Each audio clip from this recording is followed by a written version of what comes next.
বাদ পড়তে পারে বড় মুখ।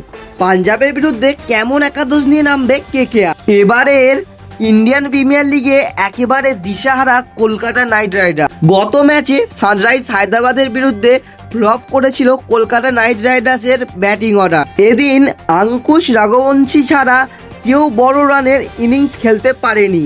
সবথেকে বড় কথা, গুরুত্বপূর্ণ অলরাউন্ডার হওয়া সত্ত্বেও ব্যাট হাতে বারবার ব্যর্থ হয়েছেন রমনদীপ সিং। তাছাড়াও গত ম্যাচে বল করতে দেখা যাননি তাকে।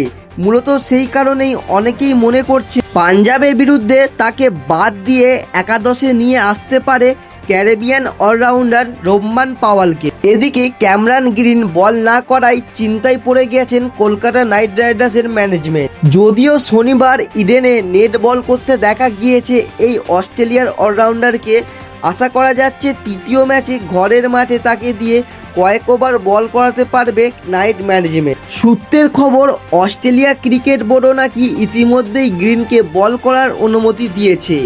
আগামীকাল রমনদীপ ছাড়া নিজেদের একাদশে বিশেষ কিছু বদল আনবে না কেকেআর, এটাই সূত্র বলছে। পাঞ্জাবের বিরুদ্ধে কলকাতা নাইট রাইডার্সের একাদশ হতে পারে Ajinkya Rahane, Finn Allen, Ankush Raghuvanshi, Cameron Green, Rinku Singh, Rovman Powell, Dashak Kamra, Sunil Narine, Varun Chakravarthy, Kartik Tyagi ও নবদীপ সেন।